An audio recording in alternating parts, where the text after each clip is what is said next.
80,000 पिंडां कोल है नहीं पटवारी और बाकी विभागां वांग रैवेन्यू डिपार्टमेंट भी सरकारां रखणियां चाहुंदियां प्राइवेट कंपनियां दे कोल।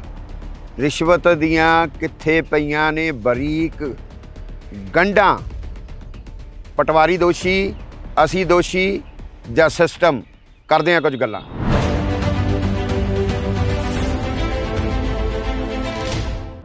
हाजर दोस्तों, मैं देसराज काली, बरकतां वैब टीवी देख रहे हो तुसीं। सस्सा सियासत प्रोग्राम है। 2-3 दिन तो पटवारी होए ने। 15 मई तक लंबी छुट्टी लै गए ने, समूहक छुट्टी लै गए ने। रिश्वत, करप्शन और आम आदमी पार्टी की सरकार, उन्हां दा तरीकाकार, ददार सिंह नूं ते FIR और छापेमारी च कहते जी 33 रजिस्ट्रियां मिल गई, 25 लाख रुपया मिल गया। और जिथों तक मेरे कोल इन्फॉर्मेशन पहुंची है किसी साबका पटवारी के थ्रू, उन्होंने कल परिवार ने प्रेस कॉन्फ्रेंस की है और दस्या है कि ददार सिंह 2015 च पटवारी भर्ती हुंदा है। 30 रजिस्ट्रियां उस तो पहलां दियां ने। परिवारक है, बड़ा परिवार है, बहुत बड़ा परिवार है। 25 लाख वाली गल जिहड़ी है वो कहंदे कि जमीन बेची सी, उहदी रजिस्ट्री करवाई सी, उहदी मदर दे नाल साझे खाते दे विच 25 लाख जमा है। पर इहदा मतलब ये नहीं हो जाता कि पटवारी करप्ट नहीं हैगे। वो भी जानते हैं क्योंकि साडा डायरैक्ट वाह पैंदा, असीं भी जानते हैं। करप्शन इज़ देयर, यह हटनी चाहिए आ। पर वो जिहड़ा तरीका है ना एक आम आदमी पार्टी का कि प्रचार करो कि आ देखो असीं नत्थ पा लई, असीं नत्थ पा लई, असीं नत्थ पा लई। ਉਹਦੇ ਨਾਲ ਕੀ ਹੁੰਦਾ ਆ कि एक पॉपुलर राजनीति ਤਾਂ हो जाती आ, ਜਿਹੜਾ ਉਹਨਾਂ ਦਾ ਤਰੀਕਾਕਾਰ मैं कह रहा ਹਾਂ। पर जिथे फोड़ा ਹੁੰਦਾ, जिथे टस ਹੁੰਦੀ ਆ, ਉਹ ਕਿਤੇ ਨਾ ਕਿਤੇ ਲੁਕਿਆ ਰਹਿ ਜਾਂਦਾ ਆ ਥਾਂ। ਤੁਹਾਡੀ ਜਾਣਕਾਰੀ ਲਈ मैं ਦੱਸਦਾ ਆ ਕਿ 80,000 ਦੇ ਪਿੰਡਾਂ ਕੋਲ ਪਟਵਾਰੀ ਨਹੀਂ ਹੈਗੇ ਲੰਬੇ ਸਮੇਂ ਤੋਂ। ਕਦੋਂ ਦੀਆਂ ਭਰਤੀਆਂ ਹੋਈਆਂ ਨੇ। मैं कुछ अंकड़े पेश करना चाहना जिहड़े बहुत महत्वपूर्ण ने, जिहड़े पंजाबियों नूं जागदे रह के देख लेने चाहिए आ। जिन्हां अंकड़ियां दे चलदियां सरकारां निजीकरण करदियां ने हर विभाग दा, और फिर वो कंपनियां खड़ियां कीतियां जांदियां ने। वो कंपनियां फिर किहदियां मंत्रियां संतरियां प्रभावशाली लोकां दियां निकलदियां ने। फिर घपले ते घपला और करप्शन दी एक होर रूपरेखा तैयार हो जाती है। तुसीं इहनूं खत्म नहीं कर सकदे असीं, क्योंकि असी खुद बेईमान हाँ। मैं थोड़ा एक सवाल करना चाहना, मैं फिर ये कह रहा, मैं ऐलानिया कह रहा, पत्रकार इदा कहते नहीं होंगे दोष वांग कि पटवारी करप्ट ने। असी सारे जानते, छड्ड दो। मिनीमम खेत का रजिस्ट्री का खर्चा रखा होया सरकार ने 5 लाख। जिन्हां एरियाज़ दे विच 20 लाख 15 लाख नूं विकदी है जमीन, उत्थे रजिस्ट्री जिहड़ी आ वो 5 लाख नूं मिनीमम रेट ते क्यों हुंदी है भाई?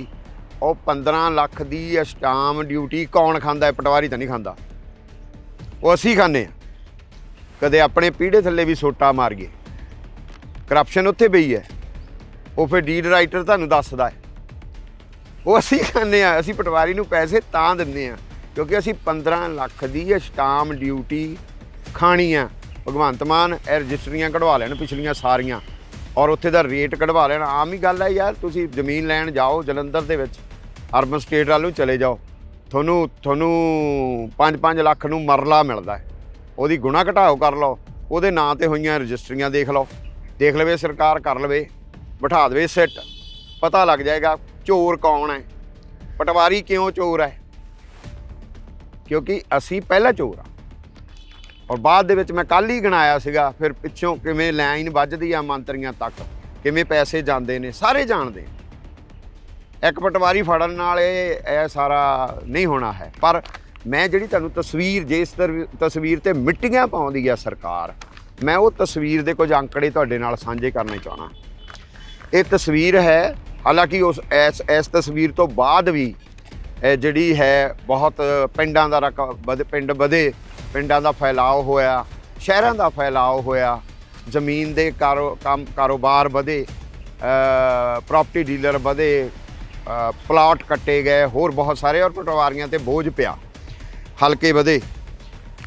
पर ये बावजूद भी इस सरकार बनने तो पहलां दी स्थिति है पटवार रेवन्यू डिपार्टमेंट दे विच पटवारियां नूं लैके। मैं तुहानूं कुछ अंकड़े शेयर करदा, तुसीं हैरान मन जाओगे। 80,000 पिंडां को पटवारी है नहीं। टोटल पोस्टां जिहड़ियां 4716 ने। आ पंजाब दी स्थिति है 5-6 महीने पहलां तक दी, अज तक दी ला लो ये सारी। इन्हां दे विच्चों 2800 तो वध पोस्टां जिहड़ियां खाली पईआं पूरे पंजाब 'च पटवारियां दियां। ध्यान रखो, ये 4716 चों 2800 पोस्टां खाली। मैं तुहानूं जिले वाइज थोड़ा जिहा एक डाटा दे रहा। नवां शहर दे विच 174 पोस्टां ने 174, और उत्थे सिर्फ 28 पटवारी ने। और एक पटवारी को कितने सर्कल आ गए? 34 सर्कल। एक पटवारी 34 का काम करता है। एक सर्कल तो एक पटवारी चाहिए। 34 का एक पटवारी काम कर रहा। नवें शहर दे विच ये हालात बने हुए ने। फिर कहते जी ये मुंडे नाल रखते आ, ये पैसे कित्थों दिंदे आ। मैं तुहानूं बहुत बरीकी दसदा। पठानकोट कोल 99 पोस्टां ने, सिर्फ 22 पटवारी ने। गुणा कर लो किन्नियां रह जांदियां ने। 77 खाली। लुधियाना बहुत वड्डा शहर है, सानू पता साडी इकॉनमी दा, साडी इंडस्ट्री दा। जिमें महाराष्ट्र कोल मुंबई है, साडे कोल लुधियाना है। एक लुधियाने 441 पोस्टां ने पटवारियां दियां ते 316 खाली ने। अंदाज़ा लाओ तुसी, हालात देखो की ने। फतेहगढ़ साहब 118 पोस्टां ने ते 72 खाली ने। मोगा जिथों पिछली बार केजरीवाल होरां नूं मार पै गई सी, 190 पोस्टां ने ते 125 खाली। कपूरथला आ साडे मोढा 188 पोस्टां ने, 138 खाली ने। आ बोझ जिहड़ा है सरकार ने कदों देखना है? तरनतारन 229 चों 143 खाली पोस्टां पटवारियां दियां। बरनाला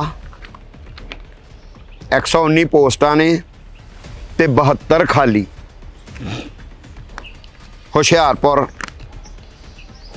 435 पोस्टां ने ते 312 खाली, भरियां नहीं गईयां। साडे जलंधर 399 चों 288 खाली। रोपड़ 157 चों 98 खाली। फरीदकोट 93 पोस्टां 61 खाली। श्री मुक्तसर साहिब 172 पोस्टां ते 98 खाली।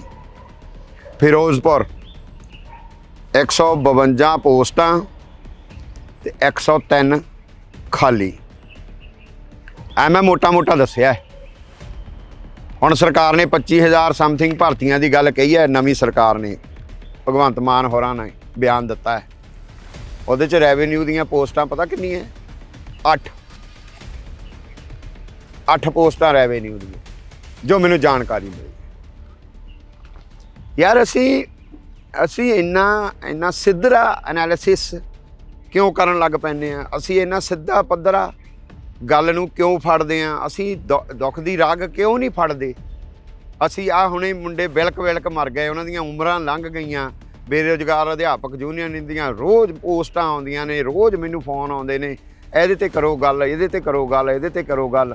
रोंदे ने, ਉਹ डिप्रैशन च ने, डीप डिप्रैशन च ने। और आ ਜਿਹੜੇ ਇਹਨਾਂ ਨੂੰ ਸਰਕਲ ਦਿੱਤੇ ਹੋਏ ਨੇ, ਸਟ੍ਰਾਈਕ ਕੀਤੀ ਸੀ ਪਿਛਲੀ ਜੂਨ ਦੇ ਵਿੱਚ ਪਟਵਾਰੀਆਂ ਨੇ। ਮਨਪ੍ਰੀਤ ਬਾਦਲ ਹੋਰੀ ਉਹਦੇ ਏਰੀਏ 'ਚ ਸਭ ਤੋਂ ਪਹਿਲਾਂ ਕੀਤੀ ਸੀ, ਵਿੱਤ ਮੰਤਰੀ ਸੀਗੇ। ਉਹ ਗਜ਼ਲਾਂ ਸੁਣਾਈ ਜਾਂਦਾ ਸੀਗਾ ਤੇ ਸਾਡਾ ਹੁਣ ਦਾ ਵਿੱਤ ਮੰਤਰੀ ਕਹਿੰਦਾ ਮੈਂ ਜਨਤਾ ਦਾ ਬਜਟ ਲੈ ਕੇ ਆਉਣਾ, ਜਾਣੀ ਇੰਟੈਲੈਕਚੁਅਲ ਦਾ ਬਜਟ ਕੋਈ ਨਹੀਂ ਲੈ ਕੇ ਆਉਣਾ। ਹੋਰ ਤੁਹਾਨੂੰ ਇੰਟਰਸਟਿੰਗ ਇੱਕ ਗੱਲ, ਮੈਂ ਪਟਵਾਰੀਆਂ ਦੇ ਪੱਖ 'ਚ ਨਹੀਂ ਆ, ਫਿਰ ਮੈਂ ਕਹਿ ਦਿੰਦਾ ਪਟਵਾਰੀ ਕਰਪਟ ਨੇ, ਉਹ ਬਿਲਕੁਲ ਕਰਪਟ ਨੇ। ਮੈਂ ਫਿਰ ਕਿਹਾ ਉਹ ਅਸੀਂ ਕਰਪਟ ਆ ਤਾਂ ਕਰਪਟ ਨੇ ਯਾਰ, ਅਸੀਂ ਸਿਸਟਮ ਦਾ ਹਿੱਸਾ ਆ। ਸਾਨੂੰ ਕਹਿੰਦੇ, ਮੇਰੇ ਇੱਕ ਸੰਤ ਦੋਸਤ ਸੀਗੇ, ਉਦਾਸੀ ਸਾਧੂ ਸੀ, ਉਹ ਕਹਿੰਦੇ ਜੀ ਲੋਕੀ ਉਲਾਂਭਾ ਦਿੰਦੇ ਸਾਧ ਲੁੱਚੇ ਨੇ ਅੱਜ ਕੱਲ੍ਹ ਦੇ। ਉਹ ਕਹਿੰਦਾ ਐਸੇ ਸੁਸਾਇਟੀ ਨੇ ਜੰਮੇ ਨੇ, ਅਸੀਂ ਜੰਮਦੇ ਹਾਂ। ਪਟਵਾਰੀ ਕਰਪਟ ਸਾਡੀ ਸੁਸਾਇਟੀ ਨੇ ਪੈਦਾ ਕੀਤਾ ਹੈ। 2012 ਤੋਂ ਪਹਿਲਾਂ ਪਟਵਾਰੀਆਂ ਨੂੰ ਤੇ ਬੜੀ ਕਿਰਪਾ ਸਰਕਾਰ ਦੀ, ਇਹਨਾਂ ਨੂੰ ਨਾ ਰੈਂਟ ਦਿੱਤਾ ਜਾਂਦਾ ਸੀ, ਕਿਰਾਇਆ ਭੱਤਾ ਕਹਿੰਦੇ ਸੀ ਉਹਨੂੰ, ਵੀ ਤੁਸੀਂ ਕਿਸੇ ਦਫ਼ਤਰ ਬਣਾ ਕੇ ਰਹਿੰਦੇ ਹੋ। ਹਾਲਾਂਕਿ ਇਹਨਾਂ ਨੂੰ ਥੋੜ੍ਹੀ ਜਿਹੀ ਸੌਖ ਹੋ ਜਾਂਦੀ ਆ, ਜੱਟ ਦੇ ਦਿੰਦੇ ਨੇ ਥਾਹਾਂ, ਜਾਂ ਪ੍ਰੋਪਰਟੀ ਡੀਲਰ ਆਪਣਾ ਦਫ਼ਤਰ ਦੇ ਦਿੰਦੇ ਨੇ, ਉਹ ਵੀ ਫਿਰ ਕਰਪਸ਼ਨ। 35 ਰੁਪਏ ਮਹੀਨਾ।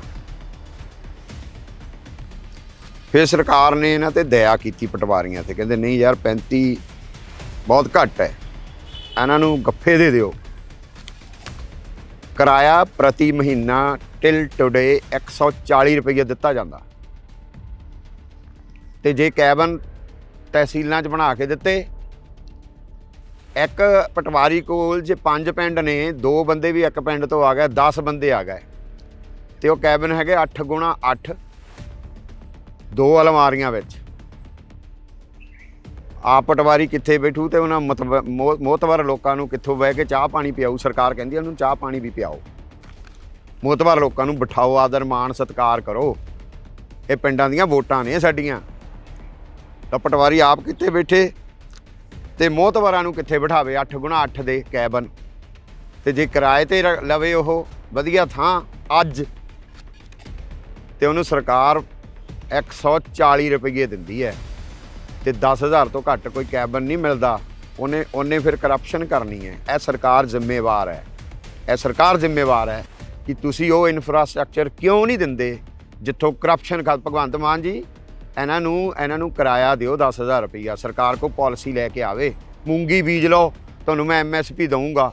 ਆਹ ਹਵਾ 'ਚ ਨਹੀਂ ਯਾਰ, ਕੋਈ ਜ਼ਮੀਨ 'ਤੇ ਕੰਮ ਕਰਕੇ ਦਿਖਾ ਲਓ। ਤੁਹਾਨੂੰ ਹੋਰ ਮਜ਼ੇ ਦੀ ਗੱਲ ਦੱਸਾਂ, ਸਾਰਾ ਕੰਮ ਸਟੇਸ਼ਨਰੀ ਦਾ, ਪਟਵਾਰੀ ਦਾ। ਫਿਰ ਮੈਂ ਕਹਿ ਦਿੰਦਾ ਪਟਵਾਰੀ ਕਰਪਟ ਆ, ਮੈਂ ਪਟਵਾਰੀ ਨੂੰ ਮੁਆਫ ਨਹੀਂ ਕਰ ਰਿਹਾ, ਤੁਹਾਨੂੰ ਵੀ ਨਹੀਂ ਕਰ ਰਿਹਾ। ਸਟੇਸ਼ਨਰੀ ਦਾ ਸਾਰਾ ਕੰਮ ਹੈ ਮਹੀਨੇ ਦਾ, ਤੇ ਸਟੇਸ਼ਨਰੀ ਭੱਤਾ ਪਤਾ ਕਿੰਨਾ ਮਿਲਦਾ ਪਟਵਾਰੀ ਨੂੰ? 100 ਰੁਪਈਆ, 100 ਰੁਪਏ ਪਰ ਮੰਥ। ਉਹ ਸੁੰਬਾ ਹੀ ਨਹੀਂ ਆਉਂਦਾ ਜਮਾਬੰਦੀਆਂ ਸੀਣ ਵਾਲਾ। ਜਮਾਬੰਦੀ ਦੀ ਜਿਲਦ ਦੇ ਕਿੰਨੇ ਪੈਸੇ ਲੱਗ ਜਾਂਦੇ, ਸਰਕਾਰ ਨੂੰ ਇਹ ਨਹੀਂ ਪਤਾ ਹੋਣਾ। ਬਹੁਤ ਕੁਝ ਐਸਾ ਹੈ, ਬਹੁਤ ਕੁਝ ਐਸਾ ਹੈ ਜਿੱਥੇ ਸਰਕਾਰਾਂ ਦੇ ਵਿਜ਼ਨ ਦੀ ਘਾਟ, ਸਰਕਾਰਾਂ ਦੇ ਇੱਛਾ ਸ਼ਕਤੀ ਦੀ ਘਾਟ, ਜਾਂ ਫਿਰ ਸਰਕਾਰਾਂ ਦੀ ਕਰਪਸ਼ਨ। ਕਿ ਪ੍ਰਾਈਵੇਟ ਕੰਪਨੀਆਂ ਨੂੰ ਦਿਓ, ਕੰਪਿਊਟਰੀਕਰਨ ਦਾ ਦਿਓ। ਕਹਿੰਦੇ ਸੀ ਕੰਪਿਊਟਰ ਦੇਵਾਂਗੇ, ਕੰਪਿਊਟਰੀਕਰਨ ਕਿਉਂ ਨਹੀਂ ਹੋਇਆ ਜੀ? 10 ਸਾਲ ਹੋ ਚੱਲੇ ਇਸ ਗੱਲਾਂ ਨੂੰ ਕਰਦਿਆਂ ਨੂੰ। ਕੰਪਿਊਟਰੀਕਰਨ। ਔਰ ਕੰਪਿਊਟਰ ਦੀ ਸੁਣ ਲਓ ਫਰਦ, ਪਟਵਾਰੀ ਤਾਂ ਤੁਹਾਨੂੰ 2 ਪੇਜਾਂ 'ਤੇ ਬਣਾ ਦਿੰਦਾ ਸੀ, ਕੱਢ ਕਢਾ ਕੇ ਤੁਹਾਡੇ ਜਮਾਬੰਦੀਆਂ ਤੇ ਹੋਰ ਸਾਰਾ ਦੇਖ ਦੂਖ ਕੇ ਕਿਹੜਾ ਖਸਰਾ ਨੰਬਰ ਹੈ। ਉਹ ਕੰਪਿਊਟਰ ਦੇ ਉੱਤੇ ਇੱਕ ਫਰਦ 20,000 ਨੂੰ ਵੀ ਨਿਕਲਦੀ ਹੈ, ਕਿਉਂਕਿ ਉਹਨਾਂ ਨੇ ਇਨ ਟੋਟਲ ਕੱਢਣਾ ਹੈ। ਤੇ ਪੈਸੇ ਕਿਹਦੇ ਕੋਲ ਜਾਂਦੇ ਨੇ? ਉਹ ਕੰਪਨੀ ਕੋ। ਤੇ ਕਰਪਸ਼ਨ ਉੱਥੇ ਕਿਉਂ ਨਹੀਂ ਹੋਏਗੀ ਬਈ? ਉਹ ਕੰਪਨੀ ਕਿਹਦੀ ਹੈ? ਭਗਵੰਤ ਮਾਨ ਪਤਾ ਕਰਵਾ ਲੈਣ। ਜਦ ਤੱਕ ਮੈਂ ਕਿਸੇ ਹੋਰ ਡਿਪਾਰਟਮੈਂਟ ਦਾ ਦੱਸਦਾ ਤੁਹਾਨੂੰ ਉੱਥੇ ਹਾਲਤ ਕੀ ਹੈ, ਕਿਉਂਕਿ ਸਰਕਾਰਾਂ ਦੀ ਮਨਸ਼ਾ ਨਹੀਂ ਆ, ਸਰਕਾਰਾਂ ਕੋਲ ਵਿਜ਼ਨ ਨਹੀਂ ਆ। ਇੱਕ ਪਟਵਾਰੀ ਫੜ ਲਿਆ, ਉਹਦੀ ਹੋ ਕਰਵਾਤੀ, ਭਗਤਾਂ ਨੇ ਜੈ ਜੈਕਾਰ ਕਰਵਾਈ ਪਈ ਹੈ ਕੱਲ੍ਹ ਦੀ। ਮੈਂ ਫੇਰ ਕਹਿੰਦਾ ਕਰਪਸ਼ਨ ਇਜ਼ ਦੇਅਰ, ਬਟ ਇਹ ਸਿਸਟਮ ਕਰਪਟ ਹੈ, ਇਹ ਸਰਕਾਰਾਂ ਕਰਪਟ ਨੇ, ਇਹਨਾਂ ਦੀ ਸੋਚ ਕਰਪਟ ਹੈ। ਸਾਨੂੰ ਕੋਈ ਵਿਜ਼ਨਰੀ ਮੁੱਖ ਮੰਤਰੀ ਨਹੀਂ ਮਿਲ ਰਿਹਾ, ਇਹ ਪੰਜਾਬ ਦਾ ਦੁਖਾਂਤ ਹੈ। ਕੱਲ੍ਹ ਨੂੰ ਫਿਰ ਮਿਲਾਂਗੇ ਦੋਸਤੋ। Thank you very much.